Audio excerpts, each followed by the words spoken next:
First up, though, let's talk to James Mathewson. He's a former Labour Party spokesman and joins us today. Good morning to you, James.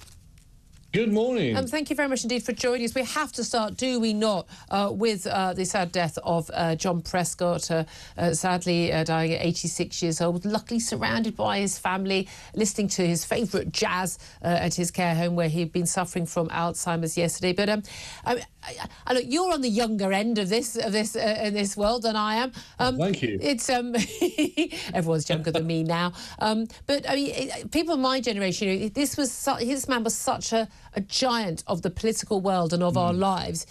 Deputy Prime Minister for 10 years, I want to say on the telly every night. Everyone knew who he was. Everyone would have recognised him in the street. I mean, you'd be hard pushed to name more than 3 members of the cabinet right now. Most people these days, perhaps even some of the actual key members. But he was a different breed of Labour politician, wasn't he?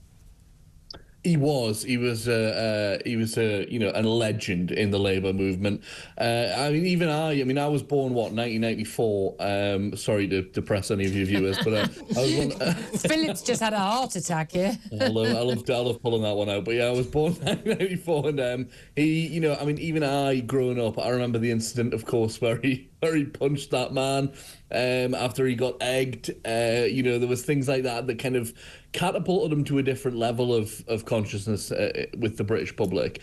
And I think people appreciate it because the stark difference of, and this was the genius, by the way, of his appointment to his position as Deputy Prime Minister, was because he could say it in ways that the likes of Tony Blair, the likes of Peter Mandelson, the likes of, that kind of Labour hierarchy couldn't say it. The posh boys. Yeah, the posh boys, the posh lads. He couldn't say, he could say it differently, and he could communicate with parts of the country that they couldn't. Of course, there was always scandals, and there was always, criticism. There is of every single politician. The 2 Jags Prescott thing hung around for a long time. There was also another 2 something else that rhymed that was also in the news, but today's not the day for that, obviously. No, it's certainly not. No, we'll leave that one out. But he was, he was renowned as well. But the thing is, that what I find fascinating is how much he was loved and admired and respected by people who didn't agree with his political cause because they felt he was a genuine politician in touch with the people he wanted to represent. Now, here's the thing. People don't feel that way about your party now. Why not? I don't think they feel that way about any politician now, Julia, and it's sad. I think some people do feel that. Someone's just mentioned Lee Anderson. I think some people do feel that way about Nigel Farage and people like that. I couldn't disagree more. I mean, I disagree with their politics. I've interacted with both of them, and I find them to be horrible and obnoxious to me. Do you? So I can't agree. And this is the thing. And I think we are so polarised. Can I say genuinely? I mean, I don't know Lee Anderson as well, but as well as Nigel Farage. I have never known Nigel Farage be rude to anybody, actually. I mean, that's probably because you agree with him. No, it's not. I agree with him on some things. I disagree with him on some things. No, but I've seen him interacting with people who completely disagree with him on many, many things. But I've never seen him be rude to them.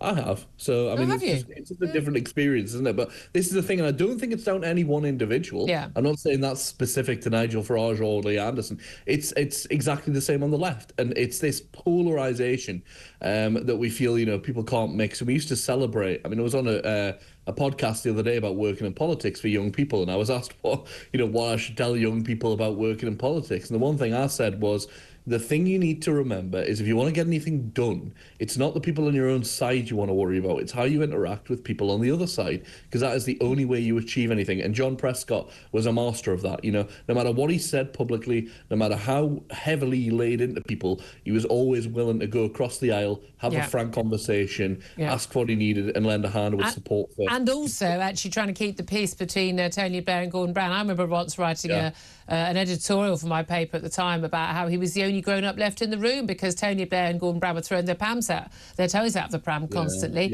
in their battles. Well, look, I mean, lots of tributes being paid, but I mean, a lot of people are saying, look, politicians are different now. Keir Starmer's personal ratings are absolutely through the floor. He's finally come back to the country. Nice to see him. I know he's got prime ministerial duties. I get that. 15 foreign trips since 5th of July now. Tony Blair did a lot of that because, I mean, when he first became into power in 1997, of course, Britain had the presidency of the European Union on that rotation. So he's constantly hosting events for the international politicians. However, he wasn't in a situation where the economy was in the dregs, where there was war, people were really, really suffering, and wasn't making budget announcements which were putting people into poverty. 4 out of 10 people in this country say they are now worse off since Labour was elected than they were before. What do you say to that? Yeah, it's something the party needs to be very aware of, these figures. Aware of? Hopefully, yeah, they need to be listening to them. But the whole strategy that seems to be coming from Rachel Reeves, especially on the economic front of things, is about biding your time. However, as we know, Gordon Brown tried that, and he tried the whole, right now things are rough, but it will get better. All that does is give your opponents the opportunity to come up with a narrative of, we could do things better right now, and things could be better right now. Whether you agree with that or disagree with that, it doesn't matter, because it's optics, really, isn't it? And if people are saying it, then people agree with it, people think it, and that's all that matters. Or they know it. I mean, I would say they know it. We had a caller a few moments ago. He was pointing out that, about putting his, I think it was Robert who was saying, putting his heating on. Did she genuinely? They've got, radiators in their bungalow, and they've only got 2 on. They're freezing cold today, but he's a pensioner. He's had his winter fuel allowance taken away. He's worried about the cost of the energy bills. I mean, he's not thinking he's worse off. He is worse off. So being aware of it is no sodding use to him if he can't put the radiators on. No, the Labour Party needs to be aware of it, is what I mean. They need to be conscious about that, and they need to be conscious of how their policies are going now. The policy platform they've taken and things like those cuts, they've told us that they need to do that, and that it's essential, and that it'll play out, and that in the long run it will lead to growth, and it will lead to... So if we see that in the long run, then things will be better long term, but we have to wait and see, and that's the problem with that kind of policy approach. And this is the issue, isn't it? Because we've got the whole, jam tomorrow thing. Why can't we have jam today? Boris Johnson used to say. And look, I think the Tories messed up an awful lot on a lot of the economics as well. And I'm always happy to criticise, people when they do things wrong, regardless of their party. But at the end of the day, people who are struggling right now, whether to keep their business afloat, whether to pay their bills, put food on the table, pay their way in life, saying it'll be okay in a few years. That's no use to them, because the energy bill is due at the end of the month. They haven't got a choice. Mm-hmm.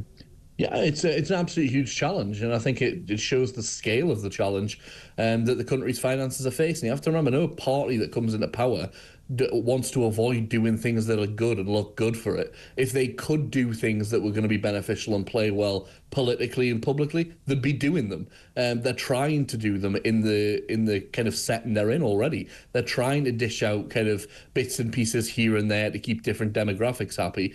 But obviously they've got that core challenge of the finances to settle. They've decided to do that. Look, there are people on the harder left in the party who did not want them to do that and did not want any fiscal responsibility. Who are they trying to keep happy? Because definitely don't seem to care about farmers and the rural community. They don't seem to care about elderly people. Don't seem to care about people in work who won't get a bigger pay rise because the national insurance contributions for employers is going up, and don't care about people who go shopping. Don't care about people who run businesses. I mean, who do they care about other than, unionised train drivers and other unionised public sector workers? Because no one can work out who else it is. This is the risk with taking an approach that falls kind of across the spectrum rather than targets any one specific group, is that everybody gets a bit annoyed with you, to put it politely, if I can use, words that I can use at this time of the day. People get, annoyed with you, and people are rightly upset because things affect them, government actions affect them.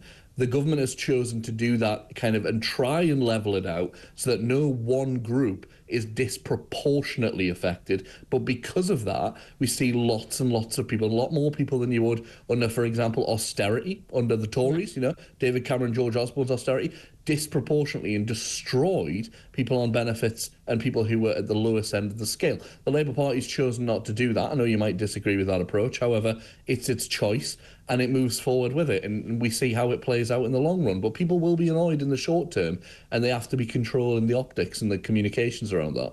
Yeah, again, I think the thing about Labour, everyone talks too much about optics, opposed to getting stuff done. But there we are. James Mathewson, former Labour Party spokesman, thank you very much indeed.